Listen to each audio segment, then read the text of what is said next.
Halo teman-teman, channel ini akan membahas alur cerita manga. Dan pada video kali ini saya akan membahas alur cerita manga Nine Peaks. Keesokan harinya, Harumi mendiskusikannya dengan Mako. Mako bertanya, apakah kau juga mengikuti Kanamori? Gaku hanya terdiam. Sementara itu di tempat lain, Kanamori sedang berkencan dengan pacarnya. Pacarnya itu protes. Mengapa dia berkencan di tempat yang aneh ini? Kanamori menjawab bahwa di tempat itulah ia dapat berkencan tanpa ada gangguan dari musuhnya. Di tengah kota, bawahan Kanamori sedang menyusun strategi untuk menghajar Shiranui. Mereka membuat lubang yang ditutupi dengan sampah.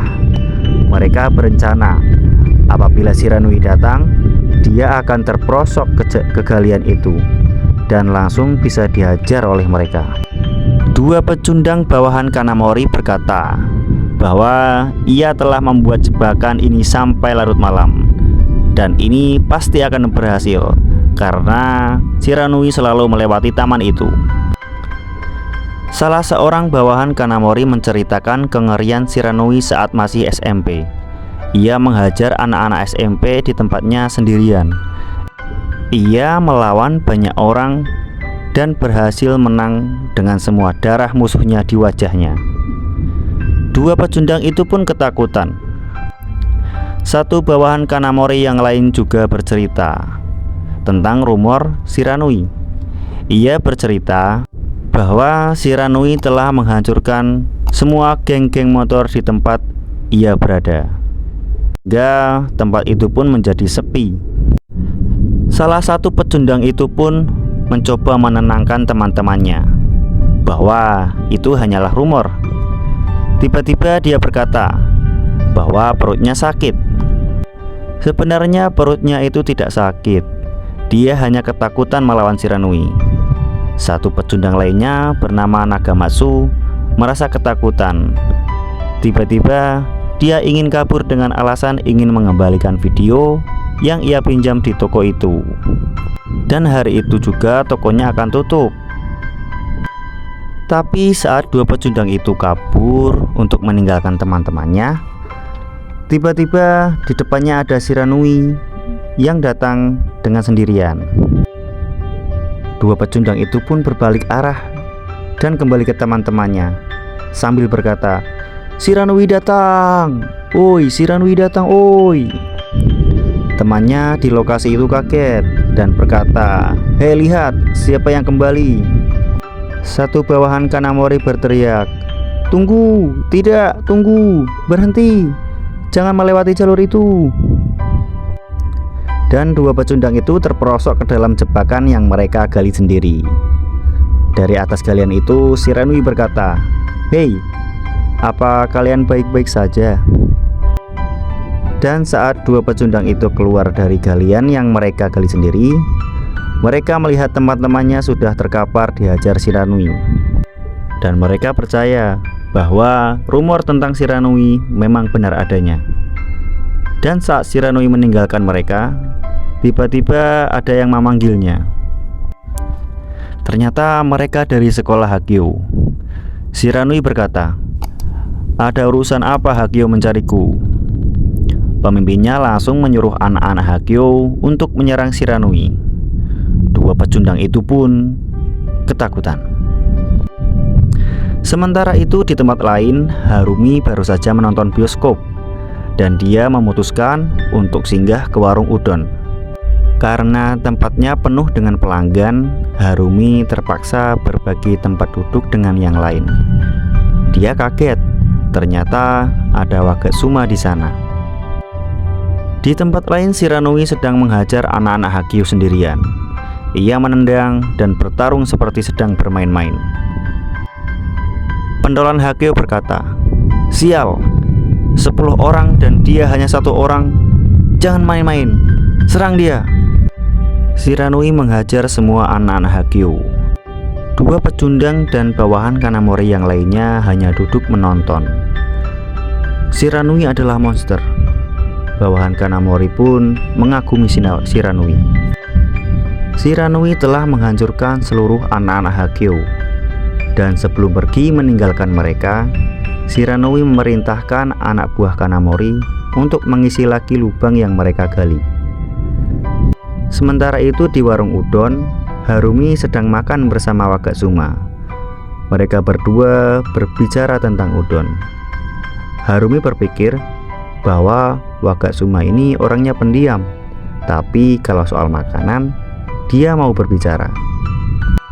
Di sela perbincangan itu, Wagatsuma menanyakan alasan Harumi bergabung dengan Kanamori. Harumi pun berkata, "Lalu, mengapa kau ikut bergabung dengan Kanamori?" Ia malah balik bertanya kepada Wagatsuma. Lalu keduanya pun terdiam dan melanjutkan makan tanpa berkata apapun. Keesokan harinya, di sekolah Aoba, bawahan Kanamori menceritakan kehebatan Shiranui yang menghajar sekolah Hageo. Kanamori marah-marah. Ia berkata, "Mengapa kau malah mengagumi Shiranui, bodoh?" Kanamori kesal dengan dua pecundang itu. Mengapa mereka mempunyai ide bodoh dengan membuat galian di taman itu? Dua pecundang itu saling menuduh bahwa itu bukan ide mereka. Tiba-tiba, salah satu bawahan Kanamori berkata, "Bos, lupakan saja para badut ini. Aku mempunyai rencana bagus.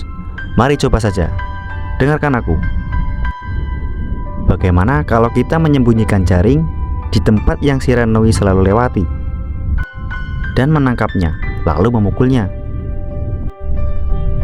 Dan anehnya, dua pecundang itu malah mendukung ide yang dilontarkan oleh temannya. Kanamori hanya bisa geleng-geleng kepala. Ternyata bawahannya semuanya adalah anak-anak bodoh. Dia pun memutuskan untuk menulis di papan tulis. Kanamori menjelaskan bahwa siswa Aoba ada 900. 200 dari mereka belum mengikuti fraksi manapun, dan 500 siswa yang lainnya ada di pihak Kanamori. Namun, sejak Shiranui kembali ke sekolah, pengikutnya itu semakin bertambah, dan fraksi Kanamori jumlahnya berkurang.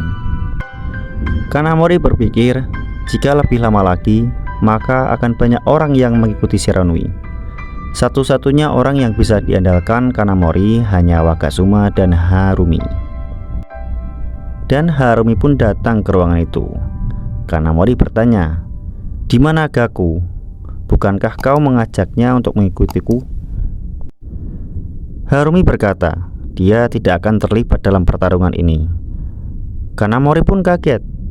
Dan saat mereka asyik berdebat, tiba-tiba Gaku pun datang. Harumi kaget melihat Gaku datang. Padahal Harumi sudah meminta Gaku untuk tidak ikut campur dengan urusan mereka. Di sebuah dermaga, Harumi dan Gaku berbicara. Harumi berkata, "Mengapa kau datang? Bukankah aku sudah memintamu untuk jangan ikut campur?" Gaku berkata, "Bagaimana aku bisa meninggalkanmu sendirian? Kita sahabat bukan? Dan sahabat sejati tidak hanya ada di saat yang baik." Harumi berkata, "Kau sangat kolot." Dan tiba-tiba terdengar suara motor yang sangat keras. Ternyata itu Mako. Dia telah membuat keputusan bahwa ia juga akan mengikuti Kanamori. Dan apapun yang terjadi, dia akan tetap mengikuti Harumi. Tapi Gaku berkata, "Kami tidak mengikuti Kanamori. Kita bertiga adalah kelompok kita sendiri, dan kita akan menaklukkan Kumine." Rin adalah adik dari Harumi. Dia meminta Gaku untuk menemaninya berkeliling ke pusat kota. Dan mereka berdua pergi menuju pusat kota. Saat mereka mengantri di toko kue, ada seseorang berandalan yang membuli anak kecil. Anak itu terjatuh dan ditolong oleh Rin. Seseorang yang juga mengantri di tempat itu mencoba memberitahu bahwa jangan memotong antrian. Namun berandalan itu tidak terima. Tiba-tiba, dengan spontan Rin berteriak, "Hei berandalan, kau seharusnya mengantri." Berandalan itu pun menoleh ke arah Rin dengan tatapan yang tajam. Mereka menghampiri Gaku dan Rin. Berandalan itu tidak terima dengan apa yang dikatakan oleh Rin. Saat mereka berbicara dengan Gaku, tiba-tiba wajah seorang berandalan itu dipukul oleh seseorang. Berandalan itu terpental. Mereka berteriak, "Woi, siapa orang itu?" Mereka dihajar habis-habisan. Mereka pun pergi dan berkata, "Ayo kabur, orang itu terlalu kuat." Ternyata yang melawan berandalan itu adalah dua bawahan Shiranui, Kei Nekoya dan Inutsuka Zen. Gaku yang belum pernah mengenal mereka bertanya, "Siapa orang itu?" Kei kagum dengan Rin. Ia berani dengan berandalan itu. Ternyata Zen mengenali Gaku. Dia bertanya, "Bukankah kau anak baru yang menolak ajakan Shiranui?" Kei bertanya kepada Gaku, "Aku dengar kau bergabung dengan fraksi Kanamori. Kau pasti orang bodoh." Kei menunjukkan bahwa antrian di toko itu sudah longgar, dan itu giliran kalian. Saat Gaku melangkah pergi, Kei berkata, "Hei Miyagi Gaku, namaku Kei Nekoya. Saya seorang senior, dan dia Zen Inutsuka. Ingat dua nama itu. Pertemuan selanjutnya mungkin tidak akan sangat ramah." Keesokan harinya, di sekolah Aoba, Gaku dan Mako sedang menuju ke markas Kanamori. Gaku pun menuju ke markas Kanamori. Di sana sudah ada Harumi dan Kanamori. Kanamori merasa senang karena selain Harumi dan Gaku yang bergabung, ternyata Mako juga memilih untuk bergabung dengan fraksi mereka. Kanamori berbicara pada mereka bertiga. Ia menginginkan mereka bertiga untuk mematahkan tangan Shiranui. Kanamori memerintahkan mereka untuk melawan dua bawahan Shiranui, yaitu Zen dan Kei. Dia tidak mau tahu bagaimanapun caranya. Mereka harus melawannya. Sementara itu di sebuah dermaga, Shiranui menemui seseorang yang mengendarai sepeda motor. Shiranui berkata, "Aku tak menyangka kau akan keluar secepat ini." Dia adalah siswa Hakyo, terlihat dari seragamnya. Dan ternyata dia adalah rival Shiranui dari SMA Hakyo. Shiranui bercerita tentang janjinya dengan laki-laki itu. Shiranui berjanji kepada pria itu untuk bertarung lagi saat mereka sudah menjadi orang nomor satu di sekolahnya.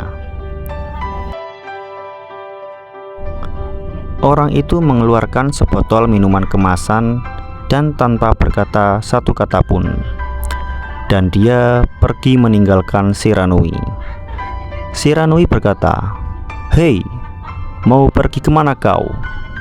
Hei, Momokuri, lebih baik kau segera mengambil alih Hakyo." Orang itu menoleh. Dia hanya diam dan jarinya menunjuk ke tanah. Ternyata dia sudah menuliskan sebuah pesan. Pesan itu berbunyi, "Seperti angin musim semi, saya akan menghancurkan siapapun yang menghalangi jalanku." Dan dia pun pergi. Shiranui berteriak, "Momokuri, mari kita selesaikan ini pada musim panas ini." Momokuri hanya mengisyaratkan dengan dua jari. Shiranui berbicara dalam hati, "Saya harus memimpin Aoba segera." Di sekolah Aoba terdapat beberapa siswa di sana sedang berbincang. Mereka belum memutuskan untuk ikut fraksi Shiranui ataupun Kanamori. Mereka berencana untuk mengikuti Shiranui karena pasukan Shiranui sangatlah besar. Dua pecundang bawahan Kanamori mendengar percakapan mereka. Dua pecundang itu merasa khawatir dan mereka berencana untuk mengkhianati Kanamori dan bergabung dengan fraksi Shiranui. Di tempat lain, Gaku, Harumi, dan Mako sedang merencanakan sesuatu. Mako berkata ia tidak ingin melawan Kei dan Zen. Harumi pun berkata, "Aku bisa mengurusnya sendiri." Mako berkata, "Kau tidak akan mampu melawannya jika sendirian." Mako menceritakan pada Harumi bahwa Zen dan Kei saat masih SD sudah melawan anak SMP, dan saat masih SMP mereka sudah melawan anak-anak SMA. Tidak ada yang bisa mengendalikan mereka sebelum mereka bertemu dengan Shiranui. Orang bilang mereka cukup kuat untuk mengambil alih Aoba. Gaku pun membenarkan perkataan Mako. Ia berkata ia telah melihat pertarungan Kei dan Zen di pusat kota. Mako semakin bergairah mendengar perkataan Gaku. Mereka bertiga berencana untuk memakan burger di California. Awalnya Mako ingin makan di tempat Harumi, namun setelah melihat Rin di tempat burger, ia pun setuju makan di sana. Rin menyapa mereka berdua. Gaku menggoda Mako. "Oh, jadi ini yang membuatmu berubah pikiran." Hajime menyapa mereka. Gaku sengaja duduk agak jauh agar Mako bisa dekat dengan Rin. Sementara itu di tempat lain, Shiranui dan fraksinya sangat percaya diri dapat memenangkan perang itu karena jumlah pasukan mereka yang sangat besar. Shiranui berpesan kepada Zen dan Kei untuk berhati-hati. Saat mereka berjalan di tengah kota, mereka dihadang oleh Gaku, Mako, dan Harumi. Kei berkata kepada mereka bertiga, "Hei nak, kalian benar-benar berpikir 3 siswa baru dapat mengalahkan kita berdua? Apakah bercanda?"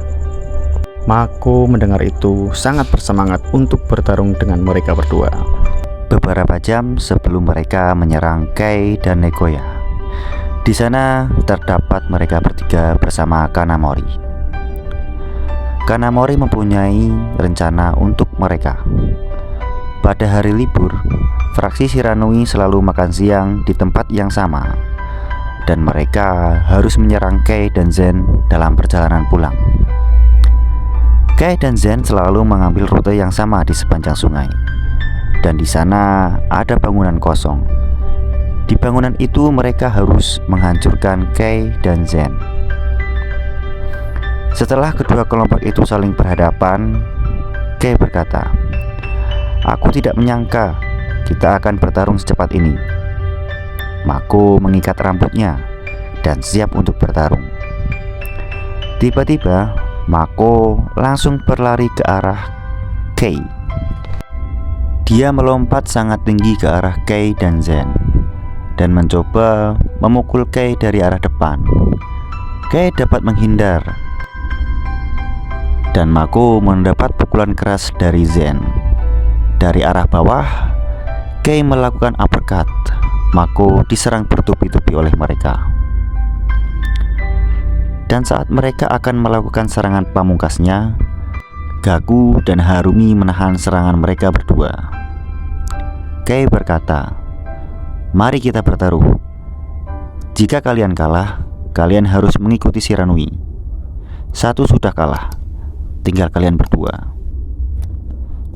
Sementara itu di festival bunga Ashima, Kanamori mengkhawatirkan kabar mereka.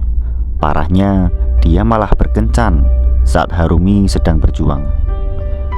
Kembali ke tempat pertarungan, Zen melawan Harumi dan Kei melawan Gaku. Mereka berdua terkena pukulan dari bawahan Shiranui itu.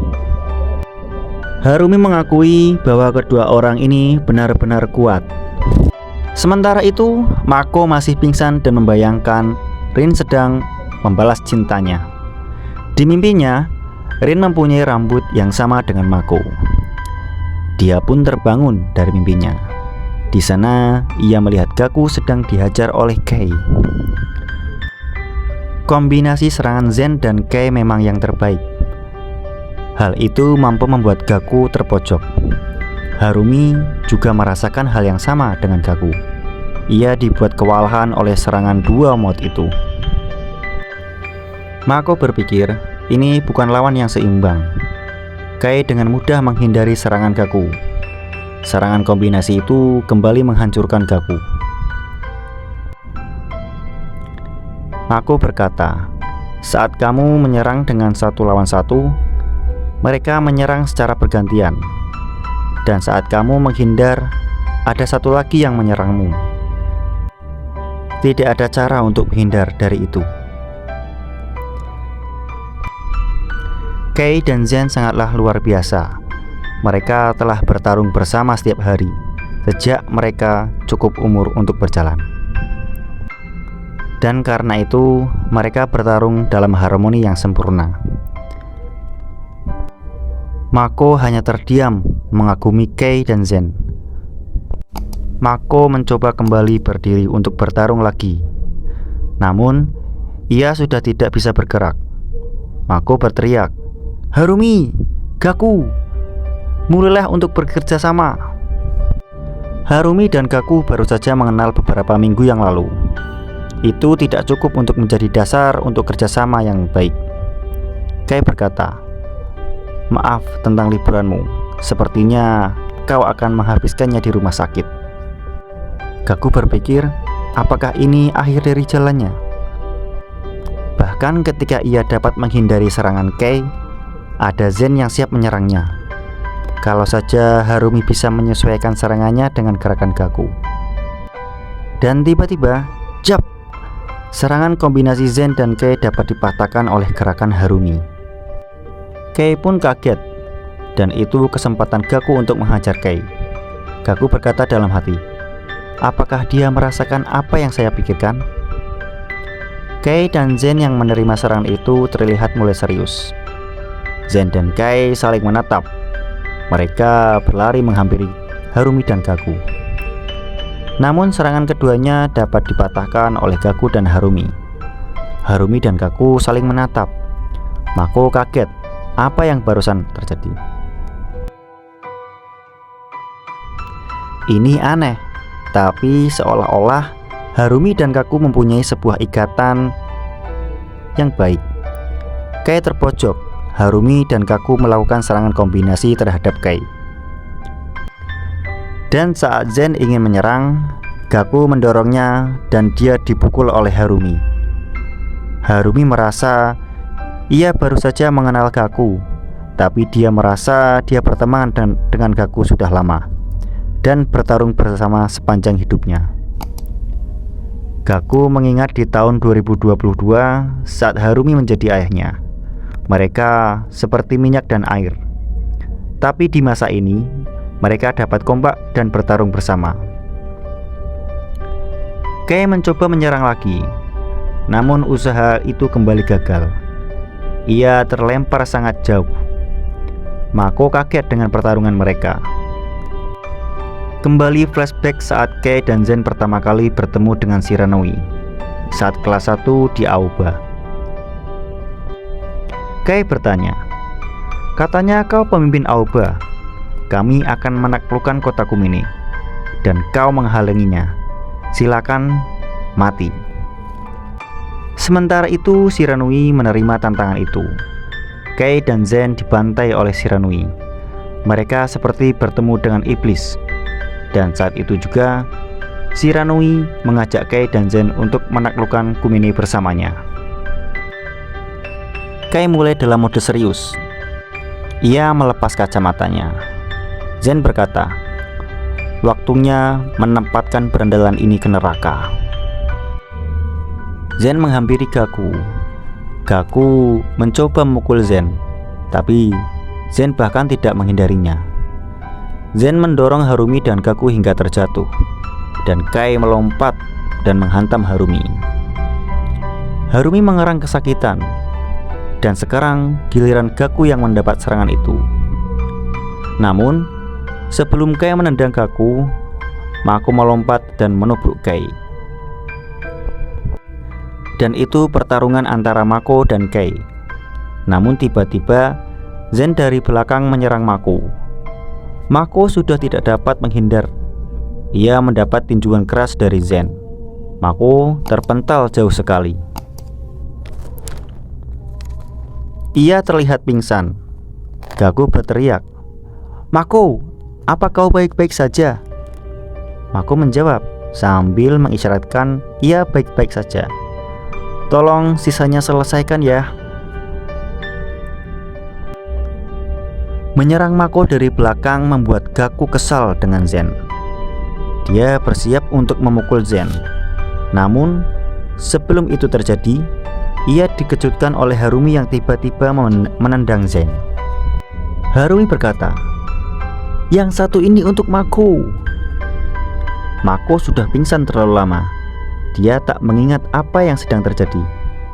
Saat dia menoleh, pertarungan belum selesai. Keempat orang itu sudah benar-benar babak belur. Namun tidak ada yang mau kalah. Zen dan Harumi berbagi pukulan. Kedua orang itu masih kelas 1. Yang mereka hadapi adalah anak kelas 3. Dan bukan sembarangan anak kelas 3. Dia adalah Zen Inuzuka dan Kei Nekoya. Itu membuktikan bahwa mereka benar-benar kuat, kata Mako. Mako pertama kali melihat Gaku bertarung, dan dia juga mengaguminya. Mereka semua bersemangat, dan Mako berkata, "Harumi, selesaikan ini." Gaku dan Harumi melompat dan menendang mereka berdua. Mako dan Harumi berteriak. Gaku hanya terdiam. Yaps, chapter pun berakhir. Apakah Gaku dapat mengalahkan mereka berdua? Yaps, jawabannya ada di chapter selanjutnya. Sampai jumpa di video selanjutnya. Terima kasih yang sudah menonton sampai akhir. Jangan lupa klik like, subscribe, dan komen video ini agar saya lebih bersemangat lagi untuk membuat konten 9pix ini. Terima kasih teman-teman.